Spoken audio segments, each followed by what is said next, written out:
Good morning. Nakatutok kasi sa akin yung sun. Hindi ko makita yung stoplight. Nagre-reflect. Mag-google map pala ako dito mamaya sa side. Kasi hindi ko nga talaga interesado. Baka lumagpas ako eh. Good morning. Nabili ko yan sa nung Nabangya Nights. Pakita ko na sa inyo guys yung motor. Ano na yung palagi nyo naririnig sa TikTok? Yung puff me up eh. Ulit ko na yung coffee. Ginawa ko to. Share ko lang sa inyo kung gusto nyo bumisita sa Coffee Bean. Meron silang bagong edit. Kaya yung mga na-appreciate ko sa mga motovlogger. Sana may manood dito na mga experts sa motovlog. Grabe no, minsan lang natin makita yung EDSA na maluwag.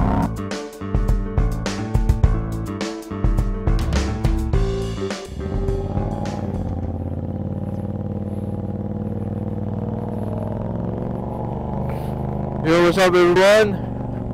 Good morning. So we're heading to Malabon again. Currently, time check tayo. It's 6:47 AM. Medyo maaraw na. Samahan nyo lang ako guys. Magbubulag ako pa uwi. Ang daan natin ngayon is pa-EDSA ako. Instead na pa-Cavitex na usual kong palagi ginagawa. Ngayon may iba naman. Daan tayo ng Cavitex. I mean EDSA pala, sorry guys. Magkakape rin pala ako later dito sa may Dunkin's. Bili lang tayo kasi medyo hinahantok pa ako eh. It's 6 AM in the morning. Kaya medyo kailangan natin magpagising. I believe it's ngayon, holiday today, Monday. Hindi ko makita tong stoplight. Nasa labi stoplight. Nakatutok kasi sa akin yung sun. Hindi ko makita yung stoplight. Nagre-reflect. Kalimutan ko, sineset pala natin to ng yung traction control off, tapos power mode on para mas malakas. Ayan. Hope yeah.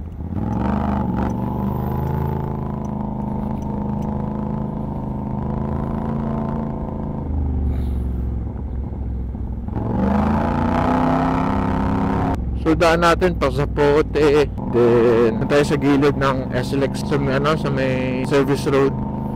Then labas natin dun sa baba, then akit tayo ng pa-EDSA. Hopefully di traffic doon since maga naman tayo and holiday. Saka pala pag-figure out ko ngayon kung saan yung Dunkin Donuts na pag-i-stop overrun ko. Ayun, ito yung pakaliwa na yun. Bacoor Boulevard, dire-diretso.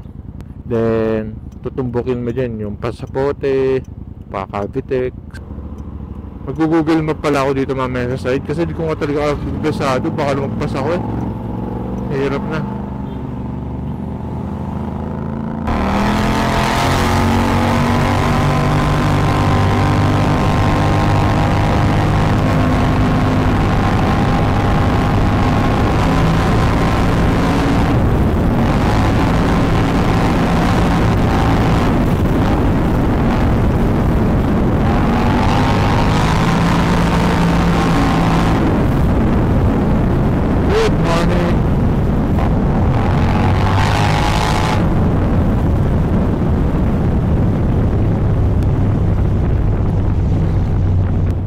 Sakto.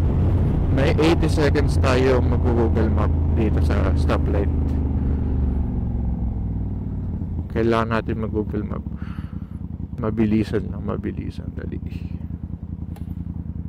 Let's see kung aabot tayo guys. Actually hindi tayo aabot kasi mabagal ako eh. Tapos yung Dunkin sa sasabi ko 3 minutes away. So kailangan lang natin magdahan-dahan around here.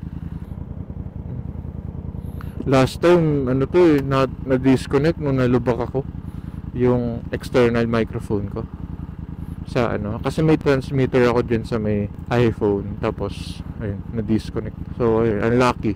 Hindi ko, lahat ng mga salita ko hindi na record. Kaya parang sasalita ako sa wala lang. Pero you live and you learn, syempre. Lahat naman yan eh. Dito mag-share lang tayo kasi sa around right na yun eh. Siyempre pakita ko na rin sa inyo yung motor ko. Kasi sa mga vlogs ko, hindi ko pa napapakita sa inyo yung mga nakakabit sa motor ko. Ano ko napakita ko na, pero night vlog yun eh, parang wala kayong makikita. Ngayon, since maliwanag, take advantage natin. Pakita natin sa inyo. Dito na yata yun. So kaya yun, Dunkin's na yun. Baka dun pa naman. No, hindi pa. Baka after ng crossing na to. I think after crossing. Kasi on my right. Google. Start. Oh, yun na. Yeah. Sabi sa inyo guys eh. Dun lang dun sa gilid. Anyway, di siya kasha. Ang laki-laki kasi ng mga gamit ko. Pero may 1 minute pa naman tayo. Grabe naman kasi compartment to. Ito na yata yan sa jetty. I believe dito na yan. Ay, ito na yan, sa right. Ito nga yan. I'm correct. Yun. Kape muna tayo dito. Panandali ang coffee lang. Pero tayo dito sa gilid. Kasi drive-thru to eh. Dito na tayo sa harapan ng... So guys, baba lang ako dito. Ayusin ko lang gamit. Tapos pakita ko sa inyo yung motor. What's up guys? Ito na yung order ko pala. Kaka-order ko lang. Ayan na po. Thank you. Dito ako sa Dunkin sa may gilid lang ng parking. Ay, ng parking ng gas station. Hindi ko lang kung gas station ito. Pero ito yung AK. Maya, pakita ko sa inyo yung mga parts na nakakabit.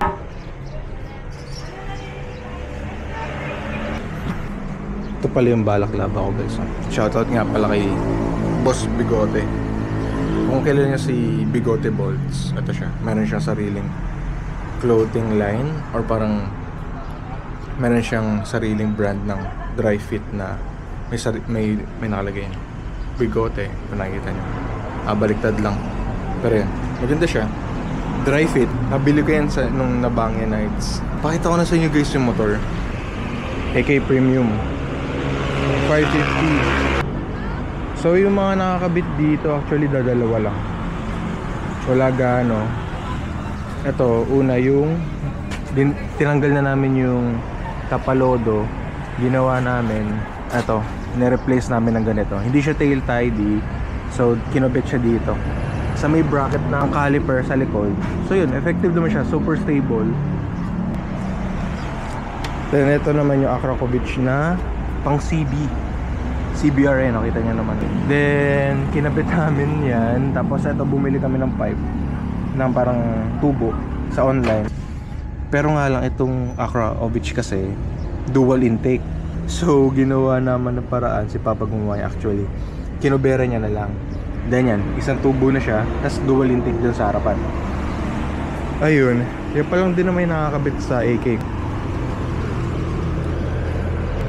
Galing tayo ng Nabangya Nights. Tindig niya sa likod, di ba? Pero yun guys, pinakita ko lang din sa inyo yung mga nakakabit sa motor ko. Kasi yung last time na pinakita ko sa inyo to, madilim na. So yun. Tapos may tatlong modes nga to, which is, ayan, kung nakikita nyo yung TCS na orange, which means naka-on yung TCS. Tapos yung orange na yan means naka full power. Kumbaga ano siya, sports mode. Ito yung traction control on. Tapos kulay blue means naka ano siya, rain mode, so delay yung throttle. Then lastly, ito yung isa, traction control off. So ayun, walang traction control. Then full power mode on. So lahat ng potential ng motor magagamit mo pag ito yung settings. Kasi nga walang traction control. Anyway, pinakita ko lang sa inyo. Pawis na pawis ako, grabe. Tanggalin ko na yung jacket ko, super init. Ako naman kasi balot na balot. Akala mo masusunog. Aga-aga pa lang. 7:10. currently 7:10 a.m. Tapos balot na balot ako, nagato pa ako. Yan, as I mentioned pala earlier, dadaan tayo ng EDSA.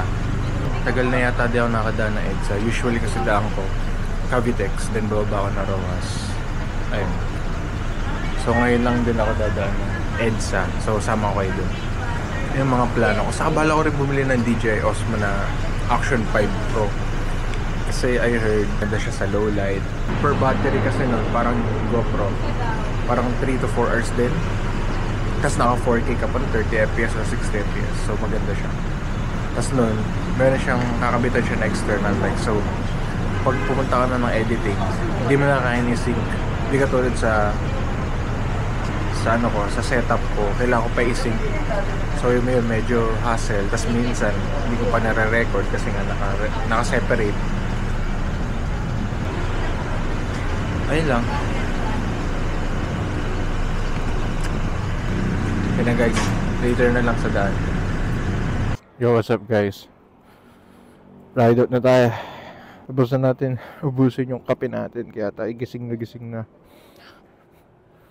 Whew. Sarap ng weather ngayon.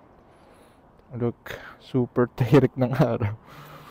Medyo mainit pero ganun talaga. Tanong nyo yung pawis ko, kita nyo naman. Ganun talaga sa Pilipinas. Welcome to the Philippines. Siyempre, traction control off. Alright, let's go. Ride out na tayo. Kape-kape lang. Then uwi na rin. Dito pa lang tayo ng parang sa Bacoor Boulevard. Banda lang dito yun guys, sa Jetty. Recommended Dunkin Donuts. Punta kayo dyan. Solid yung spot. Chill lang.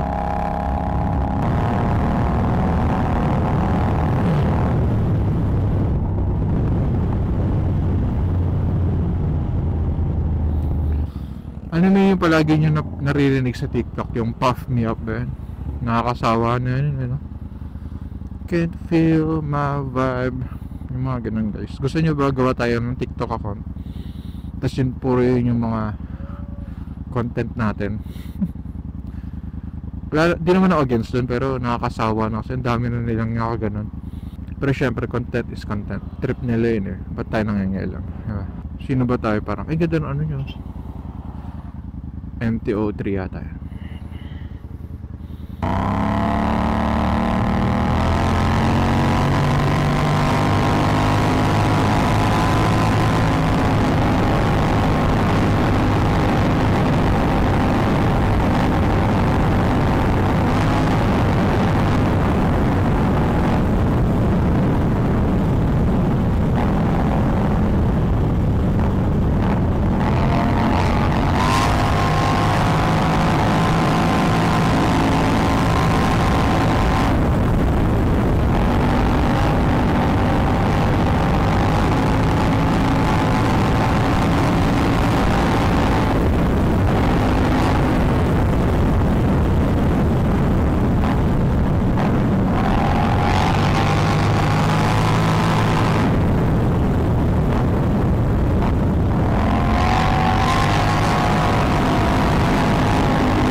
Okay, tandaan natin hindi tayo akit ng Cavite.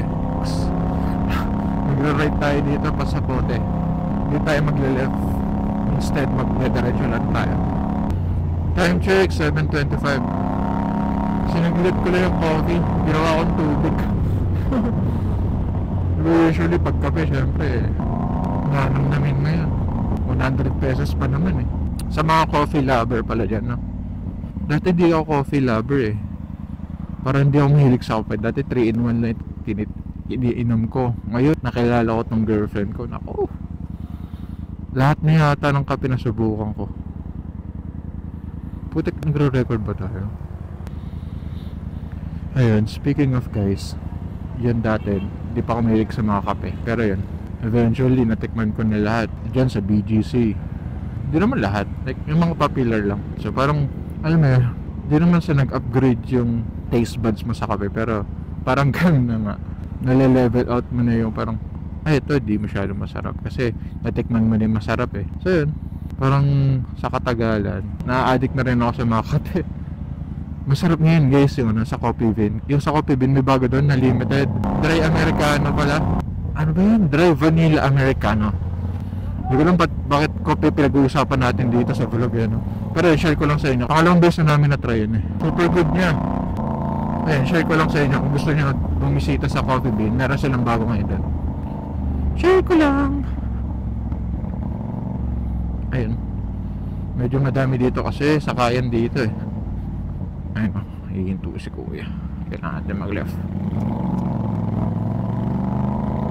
Ayan yung sabi sa inyo guys, sa pa-left, Cavitex yan. Dito sa left. Pero di tayo, indiretso tayo.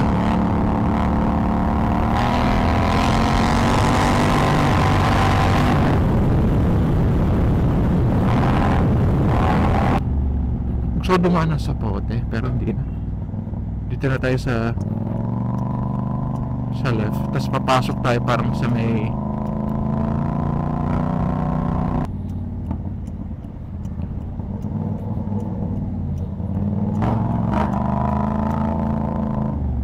ayun na dito. Shortcut na rin kasi stoplight dun eh. So parang dito maiiwasan yung stoplight. Kasi ito yung sabi nila yung gumuhuyaw yata dati. May gumuhu dito eh. Actually mahirap din magsalita hanggang nagmumotor ah. Shoutout sa mga mga vlogger dyan. Gagaling nyo mag-vlog guys. Sa editing, napaka-calm lang. Yung mga na-appreciate ko sa mga motovlogger kasi mahirap din kaya mag-vlog tapos nagkamotor ka. It's like gamit yung sense mo sa road tapos gamit din yung brain mo sa pagsasalita. Yeah? You have to make some content eh. Nagsasalita ka, syempre, di naman pwede na di ka nagsasalita. Meron yung mga iba, di na nagsasalita. Parang pinapakita na yung scenery na pinupuntahan. Syempre, sama na good editing. Like, maganda editing nila. Umusunod sila ng mga shutter speed rule, mga ganyan. Parang maganda yung content na lang. Pero tayo, syempre, sa ano lang tayo? Regular motovlogging lang. Eventually, mapupunta rin tayo sa mga expert way. You get me naman guys, right? May mga ano yun, may levels yan sa motovlogging. Syempre may beginner, may advanced, may expert. Mga expert yan, mga matatagal na sa industriya ng motovlogging. They know na how to manipulate yung content nila. Yun naman talaga yung sa motovlogging, that maganda yung content mo, saka malapit sa audience. Bro, right tayo dito. Kasi paano to eh. Itong diretso, di ko lang kung saan to eh. Na-appreciate ko yung mga nag-motovlog. Like I mentioned earlier. Kasi nga kaya nila magsalita while nagda-drive. Mahirap na task yun ha. Hindi lang ano yun, parang ordinary na ginagawa. I think pag palagi mo na rin siyang ginagawa, parang magiging ano mo na rin siya. Magiging madali na lang sa'yo. Hindi lang sa madali, parang ano mo na siya, muscle memory ba? Ako ah. Okay.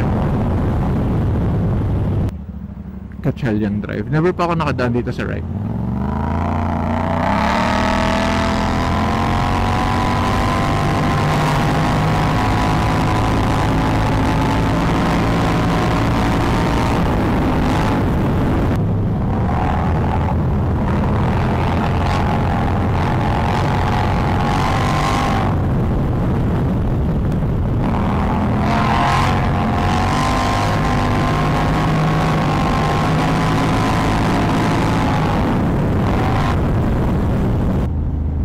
Ano yung ginagawa dito sa right? Uy!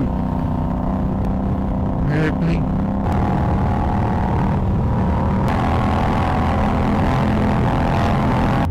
Diretso tayo dito. Ayan yung paliparan guys oh. Or yung airport. Ganda dito, ito nyo naman oh. Sana nakikita nyo. Pero parang hindi nyo nakikita. Yung batulay nakikita nyo. Pero ito yung paliparan. Hindi ko lang kung anong tawag sa daan dito. Dito. Ayaw pasingin kaya.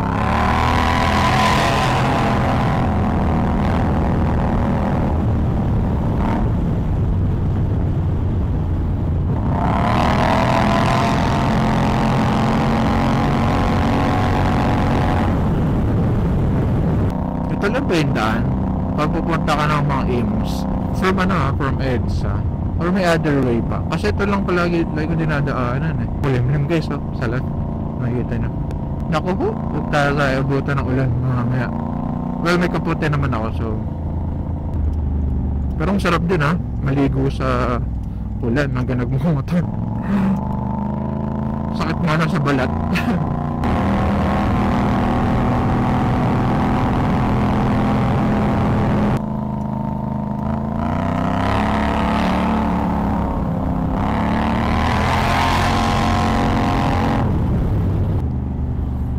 Ayun pala guys, ask ko lang sa inyo, sana may manood dito na mga experts sa motovlog. Ano ang sineset yung duration sa camera nyo? Sineset nyo ba ng 10 minutes, 20 minutes? Kasi diba meron pa yung 31 hour, 3 hours. Sineset nyo ba siya ng infinite? Kasi, so malaman pa paano mag motovlog kung ginagawa nyo ba, kinakapture nyo na lahat o parang kinakapcut nyo. Ayun lang, mga katanungan ng mga beginners, paano kayo mag motovlog? Kasi ako recently ginagawa 20 minutes, pero ngayon tinaray ko ngayon infinite, like walang duration, parang bahala ka na lang kung i-close mo or malolobat. Pero alam ko pag nalobat to, magre-record ba? Yun pa yung isang question, pag nalobat ba hanggang nagre-record ka, mag-auto save o hindi? Actually makikita naman sa manual yun. Pero yun, tanong ko lang sa inyo, sana may makasagot. Kasi syempre malaking part din yun. Gusto ko magdaan sa BGC pero huwag na lang. Wala na bang ito yung pa BGC, dire-diretso dyan. Yan, dire-diretso yan pa Bonifacio. Pero yun, dito tayo. Ayan, pa Cubao, pa Pasay. So pag sa left ka, pa Manila. Never pa ako dumaan kasi dito sa dire-diretso. Lagi ako nasa right, which is dun sa pocket ng EDSA.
Regarding nga pala dun sa duration, sa akin kasi nakaset nga na infinite, tapos pinapabayaan ko na kasi last time nga naka 20 minutes ako.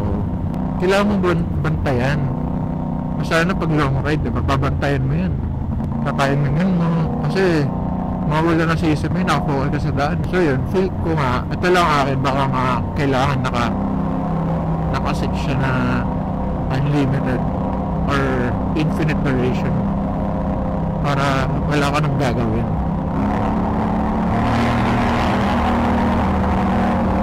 Kung hindi magsalita lang, baka ganun ginagawa nila guys.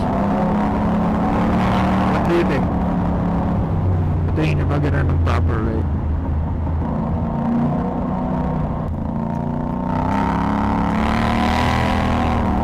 Grabe no, minsan lang natin makita yung EDSA na maluwag.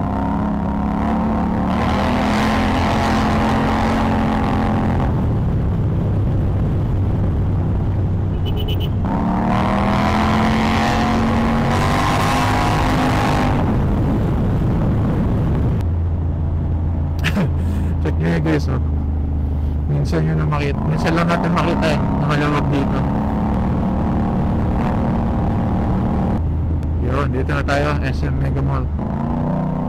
May plano pala ako guys, pumunta ng Clark, Pampanga, gamit to. Meron kasi ng coffee shop na kilala, palagi tinatambayan ng mga big bike. Tapos Doon, nagtatamping lang sila doon. Hopefully, ganito pa yung panahon na yan. Pagpupunta tayo doon.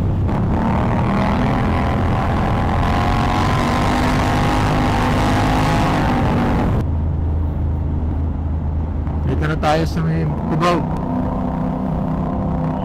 Time check, 7:58.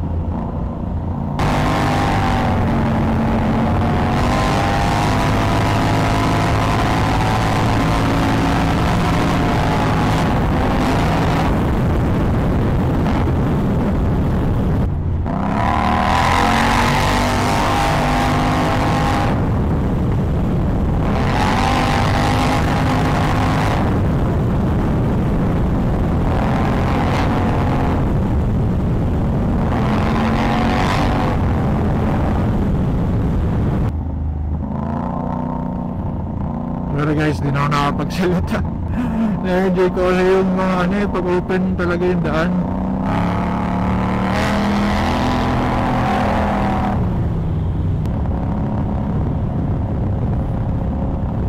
Ayun, nakakainis yung mga ganyan, no? Yung mga parang may bakal sa lapag. Kung may trip yan, bakit kayo naglalagay yan? Para tapalan yung mga butas. Well, hindi siya safe kasi bibigyan ng distraction yan eh. Like, pagdadaanan mo, para doon mag-focus yung attention mo.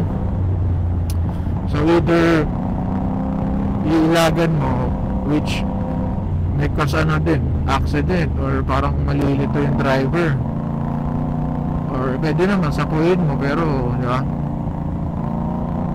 baka madamage naman yung mags mo or yung gulong. So yun, overall, parang yan, nagkakos lang ng distraction sa daan. Like, kailangan mo pa ilagan. Parang, alam mo yun, instead na smooth na lang yung driving mo, kailangan mo pa parang tuunan ng pansin yung plaka na yun or yung plato na yun na nasa daan, di ba?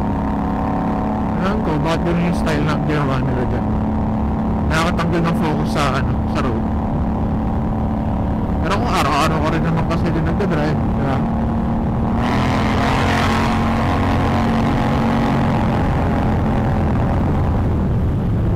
Yan guys.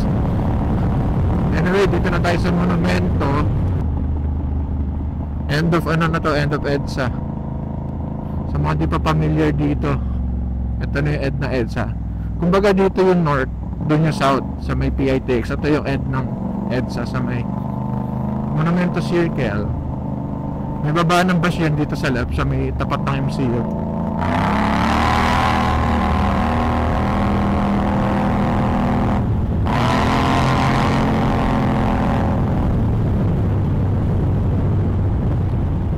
Ito guys, ito yung last station, Monumento. Anyway guys, thank you guys for watching. Marami pa tayo upload soon. Pero yan guys, end ko na yung vlog dito. Thank you guys sa pagsama sa akin. Next time mag-rides tayo syempre. Pero yun guys, again, thank you guys for watching. End ko na yung vlog dito. Peace. Thank you guys.